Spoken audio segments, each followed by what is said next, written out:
आगे बढ़ाए रखे और उनसे हमेशा मैं जुड़ी हुई हूँ। उनका कोई भी कार्य लेके भी जब मेरे पास आते हैं तब हमेशा मैं करूँगी और आगे भी करती रहूँगी। तो इसी प्रकार फिर से मैं शुभकामनाएं देती हूँ ये समाज को कि बहुत सारी शुभकामनाएं हैं। हमेशा उनका एक क्षेत्र में हमेशा आगे बढ़ें, अपने समाज को संगठन में जोड़ के आगे बढ़ते रहें और यूं ही श्रेष्ठ कार्य करते रहें, ऐसी मैं शुभकामनाएं देती हूँ। Thank you. साथ में बोल भी देना। बेटा, सबसे पहले आपका नाम जानना चाहेंगे और क्या कहना चाहोगे कसाब का जो फांसी का जैसे आपने कहा है उसको फांसी दिलवाई थी, आपने गवाही दी थी, विटनेस थी, आप क्या कहना चाहोगे? क्या था वो चीज़, पूरा मामला अगर जानना चाहें क्या कहना चाहिए? मेरा नाम देविका नटवाला रोटा में 26/11/2008 को मैं, मेरा भाई और मेरे पापा हम तीनों पूना जा रहे थे। पूना में 26/11/2008 को मैं और मेरा भाई और मेरे पापा हम तीनों CST गए थे। 12 और 13 नंबर प्लेटफॉर्म के सामने बैठे, उतने में मेरा भाई बोला मुझे टॉयलेट आया। पापा बोले तो टॉयलेट जाके आ जा, फिर हम टिकट निकाल के जाएंगे। जैसे ही वो टॉयलेट को गया, गोली फायरिंग हुआ, बॉम्ब स्पॉट हुआ। हम लोग भागने की कोशिश किया तो कसब की गोली आके मैं राइट पैर में गोली लगी तो मैं गिर गई थी, बेहोश हो गई। वहाँ से मुझे सेंट जॉर्ज हॉस्पिटल लेके गए तो सेंट जॉर्ज में मैंने देखा कितने जन मरे थे, घायल थे। वो देख के मैं डर गई तो वहाँ मेरा ऑपरेशन हुआ। वहाँ से मुझे JJ हॉस्पिटल लेके गए। JJ हॉस्पिटल में करीबन 1.5 महीना एडमिट रही, पैर का 6 बार ऑपरेशन किया। वहाँ से डिस्चार्ज मिला मैं राजस्थान गांव गई थी तो गांव में एक क्राइम ब्रांच ऑफिसर से मेरे काकू को कॉल किए, बोले कि आप देविका का नंबर मिलेगा कि आप कोर्ट में आके बयान देंगे। तो 10 जून को मैं और मेरे पापा हम दोनों ने जाके कोर्ट में जाके बयान दिया था और मैंने बोला था यही टेररिस्ट है जिसने मेरे पैर में गोली मारी थी। जब मुझे गोली लगी थी बेहोश होने के पहले मैंने कसब को वहाँ देख लिया था गोली मारते हुए। वहाँ का हादसा वो तो मैं कभी भूल नहीं सकती, जितने जन मरे थे, घायल थे, वो नहीं मैं भूलना भी नहीं कभी चाहूँगी, क्योंकि अगर मैं भूल गई तो मैं सोचूंगी आतंकवाद को मैंने माफ़ कर दिया। और मैं एक पढ़ लिख के IPS ऑफिसर बनना चाहती हूँ, कसब जैसे से बड़े बड़े टेररिज्म को ख़त्म करना चाहती हूँ। मैम, क्या कहना चाहेंगे देविका के बारे में, इसके साहस के बारे में? बेटी इतनी बड़ी उसने वो लिया, क्या कहना चाहेंगे? मैं यही कहना चाहूँगी कि अगर ऐसी बेटी, जब हम बेटी बचाओ बेटी पढ़ाओ का संदेश दुनिया में देते हैं तो मैं यही कहना चाहूँगी कि ऐसी बेटी हर घर में अगर आ जाए तो हमारे देश में जो भ्रष्टाचार और जो गोलीबार और इसे हमारे देश के सभी जवानों और सभी लोगों के साथ जो ऐसा व्यवहार हो रहा है वो हमेशा के लिए बंद हो जाएगा। उनमें में एक डर पैदा होगी और वो डर के द्वारा हमेशा के लिए वहाँ से ख़त्म हो जाएंगे।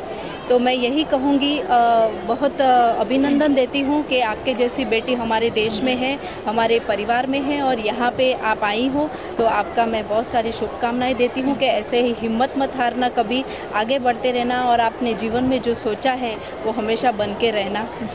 Thank you. बेटा, आखिरी सवाल चलते चलते, आपको सेटिस्फेक्शन मिला कसाब को जब फांसी दे दिया गया, तो आप सेटिस्फाई हो उससे?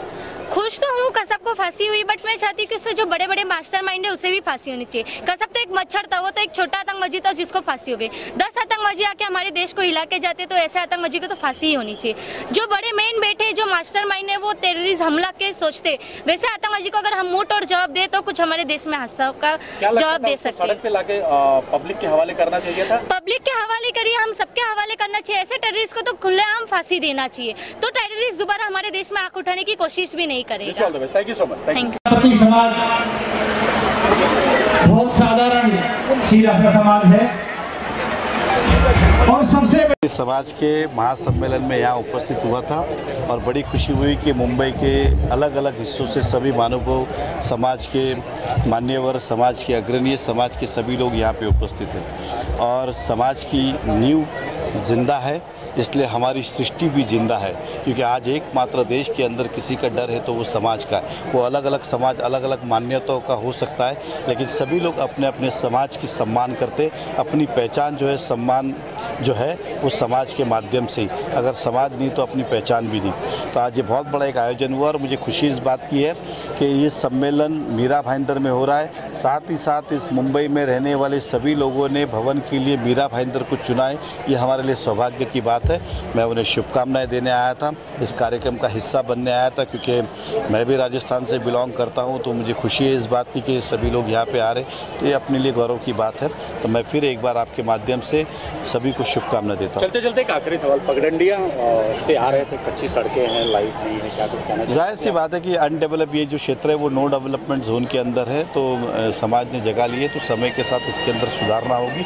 ये अगर आप बाहर का रोड भी देखें तो अगर आज से 2 साल पहले देखते तो वो भी नहीं था। जैसे जैसे शहर बढ़ता है वैसे वैसे सुविधाएं होती जाती है, आने वाले समय में इसकी भी सुविधाएं होगी। धन्यवाद। तो फिर भी काम की प्रॉब्लम है तो एक बार ट्राई करो, बता देना। तो वो घर पे गया, वो स्टैंडिंग किचन में खाना बना रही थी, तो उसने 20 फुट से दूर से पूछा खाने में क्या बनाया है, सब्जी किस चीज़ की बनाई, कोई जवाब नहीं मिला। फिर 10 फुट पे बोला सब्जी किस चीज़ की बनाई, कोई जवाब सुनने को नहीं मिला। फिर 5 फुट पे जाके जोर से बोला कि सब्जी किस चीज़ की बनाई, बोला मैं 3 बार बता चुकी, बार बार नहीं बताऊंगी। वो खुद कह रहा था। धन्यवाद। मैं संस्था द्वारा आयोजित इस महासम्मेलन की बहुत बहुत शुभकामनाएं देती हूं और मैं कह सकती हूं कि यहाँ पर साक्षात रूप में हमने देखा है कि समाज की ताकत क्या होती है। जिस क्षेत्र में ये हो रहा है, समाज ने एकजुट होकर इस प्लॉट को लिया है, ये समाज का जगह है और वाकई में इतना अंदर एक वीराने को चमन बना दिया तो ये सिर्फ समाज ही कर सकता है। तो बहुत ही सुंदर यहाँ का माहौल है, यहाँ पे बहुत ही सुंदर एकता आप देख सकते हैं और मेरी बहुत बहुत शुभकामनाएं हैं इस समाज के लिए और मैं आभारी हूँ कि उन्होंने मुझे मौका दिया कि मैं समाज का हिस्सा बन सकूँ। और यही कहना चाहूँगी कि सामाजिक रूप से जो लोग आते हैं, मैं राजनीति से हूँ और कई सालों से सामाजिक रूप में कार्य करते करते राजनीति में आई हूँ, तो मैं यही कह सकती हूँ कि मैं हमेशा प्रेरणा सामाजिक कार्यों से और सामाजिक लोगों से लेती हूँ, क्योंकि वो हमेशा एक सूत्र में लोगों को बांधने का कार्य करते हैं, लोगों को जोड़ने का कार्य करते हैं। और मेरी कोशिश रहेगी कि राजनीति में भी मैं इसी विचारधारा के माध्यम से कार्य कर सकूँ और प्रशासनिक तौर से समाज के कार्य आ सकूँ, तो वो मेरे लिए अपना बहुत बड़ा सौभाग्य होगा। चर्चा कर रही थी तो सूत्रों की माने तो मीरा भाईंदर नगर पालिका में सबसे खूबसूरत नगर सेविका कोई है, बात है तो क्या है वो? हाँ, अभी इस विषय में मैं सिर्फ इतना ही बोल सकती हूँ कि खूबसूरती तो विचारों में होती है। मुझे फ़ख्र तब होगा जब लोग बोलेंगे कि मीरा भाईंदर में कार्य में और कर्मठता में भी सबसे फर्स्ट मैं हूँ। तो कहीं ना कहीं अगर मैं खूबसूरती को देखूँ तो मेरी खूबसूरती मेरे कार्य को ओवरशैडो करती है, तो ये मेरे लिए गर्व की बात नहीं है। मुझे हमेशा लगता है मेरा कार्य मेरी खूबसूरती से ओवरशैडो होता है। मैं चाहूँगी मेरी प्राथमिकता लोग मेरे कार्य को दे। मैं जिस प्रकार पूरे टाइम पूरे समर्पित भाव से कार्य करती हूँ, तो उसको अगर लोग ज़्यादा पसंद करें तो मुझे ज़्यादा खुशी होगी। चलते चलते आखिरी सवाल, 25 दिसंबर है आज, अटल जी का जन्मदिन। अटल जी का क्या कहना चाहते हैं? अटल बिहारी वाजपेयी जी हम सभी के लिए एक प्रेरणा है। जैसा कि मैंने कहा, सामाजिक रूप से राजनीति, नैतिकता के रूप में राजनीति, क्योंकि सर्वांगीण विकास तभी होता है जब नैतिकता के आधार पर राजनीति हो। तो वो एक जीता जाता हमारे लिए उदाहरण है, प्रेरणा सूत्र है। बस ज़्यादा से ज़्यादा लोग उनसे प्रेरणा लें और कार्य करें। आज के दिन कई मेडिकल कैंप और उनके सम्मान में कई ऐसे कार्य होते हैं और देखिए कि इत्तेफाक भी कितना अच्छा है कि अटल बिहारी वाजपेयी जी का भी जन्मदिन है और क्रिसमस, मतलब एक यो बोलते हैं एक महापुरुष जी का भी जन्मदिन है। तो अपने आप में कई महापुरुष आज के दिन हैं, तो शुभकामनाएं देती हूँ। बांटा जा रहा है उनके जन्मदिन पर, क्या कहना चाहते हैं? मिठाइयाँ भी बांटी जा रही हैं। नहीं, बहुत अच्छा है कि समाज ने उनके नाम को, उनके कार्य को इतना सम्मान दिया और उनके नाम से अगर मिठाई बांट रहे हैं तो बहुत ही अच्छा है, क्योंकि वो वाकई में समाज के लिए प्रेरणादायक व्यक्ति हैं और हम सभी के लिए प्रेरणा स्रोत है वो। समाज का काम हो रहा है और वो भी दूर दूर से लोग आए हुए हैं। क्या कुछ कहना चाहेंगे?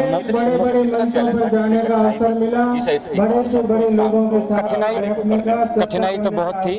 करीब 82 से हम लोग ये प्रजापति समाज को इकट्ठा करने के लिए, एकत्रित करने के लिए, एक सद्भावना के तहत सबको ऐसे एक मंच पे एकत्रित करने के लिए बहुत प्रयास कर रहे हैं, लेकिन सफल नहीं हुए। हमारे बुजुर्गों ने भी बहुत प्रयास किया, बहुत बार ऐसे सम्मेलनों का मतलब आयोजन किया, लेकिन सफलता नहीं मिली।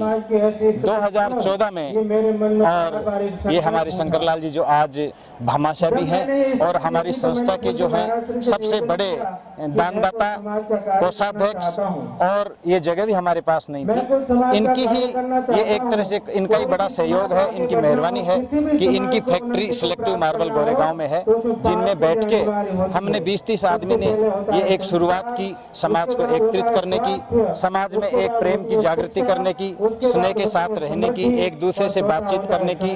और उसमें हम सफल धीरे धीरे होने लगे। छोटी मीटिंग ली, उसमें फाउंडर मेंबर बने, भामाशाह बने। इस तरह से पहली बार करीब 2 से 2.5 करोड़ रुपए का कलेक्शन करके हमने एक जमीन का टुकड़ा लिया। लेकिन इतनी संख्या में जो पब्लिक को हमने इकट्ठा किया है हमारे समाज ने, प्रजापति प्रगति इसने राजस्थानी प्रजापति फिरियादी संस्थान ने, उसके लिए शायद हमने कल्पना भी नहीं की थी। जिस तरह से डोनेशन इकट्ठा हुआ है, जिस तरह से पब्लिक इकट्ठी हुई, आप देख रहे हो गैदरिंग, ये हमने कभी सोचा नहीं था। लेकिन हमारे गुरु महाराज श्री नारायण दास जी त्रिवेणी धाम वाले, उनकी असीम कृपा है, माँ फिरियादी की असीम कृपा है। इस समाज में सद्भावना का एक मिशन चला, सब में प्रेम जागा और उस स्नेह के तहत हमारा समाज आज इतनी संख्या में यहाँ इकट्ठा है। मैं इसके बारे में बोलने के लिए भी मेरे पास शब्द नहीं है, मेरा दिल भर जाता है। वास्तव में मैं समाज से बहुत खुश हूँ और हमारी इस मेहनत से और आज जो समाज इस मुकाम पे पहुँचा है उसके लिए मैं पूरे समाज का धन्यवाद करूँगा। शंकर जी, क्या कहना चाहेंगे एमएलए और महापौर, नगर सेवक और आम आदमी तो उमड़ी, क्या कुछ कहना चाहेंगे, कैसे हुआ है? हमारे को पहले से इतना बड़ा सपना था कि हमारे समाज की इतनी बड़ी जगह हो और वहाँ पे अपने जो लोकल जो एमएलए और सब पहले भी हमने इनवाइट किया और हमारे को उम्मीद थी कि वो लोग आएंगे और उन्होंने उपस्थिति दर्ज करवा के हमारे को हमारा प्रोत्साहन बढ़ाया और बहुत अच्छा लगा। उन्होंने हमारे से जो यहाँ पे जो कमियां थी वो भी देखी कि हमारे यहाँ जगह में क्या क्या प्रॉब्लम आ रहे हैं, तो वो भी उन्होंने सॉल्व करने के लिए हमारे से प्रॉमिस करके गए हैं। तो हमारे को उनसे बहुत बड़ी उम्मीद है कि आने वाले समय में जो भी प्रॉब्लम्स है, रास्ते की है, पानी की है, थोड़ा सा यहाँ पे निर्माण की है, वो पूरी करेंगे। और जो उन्होंने आश्वासन दिया वो बड़े दिल से दिया है और हमारे समाज को बहुत बड़ी उम्मीद है उनसे। तो हम यही चाहते हैं कि वो हमारे समाज के आखिरी में यही कहना चाहूँगा मेरे पूरे समाज की ओर से, आरपीएसएस की पूरी कार्यकारिणी की ओर से मेहता साहब का धन्यवाद करना चाहूँगा, महापौर डिम्पल साहिबा का धन्यवाद करना चाहूँगा, साथ ही साथ नगर सेविका जो आई थी उनका धन्यवाद, मुन्ना सिंह जी का धन्यवाद, तमाम हमारे पहुँचे हुए समाज के जो मेहमान हैं और मीडिया वाले हैं, आप सबका धन्यवाद। हमारे समाज के प्रेस वाले हैं और अदर प्रेस वाले हैं, मैं पुनः दिल से आप सबका स्वागत और आभार व्यक्त करते हुए और आप सभी को नए वर्ष की आगामी शुभकामनाएं देता हूं।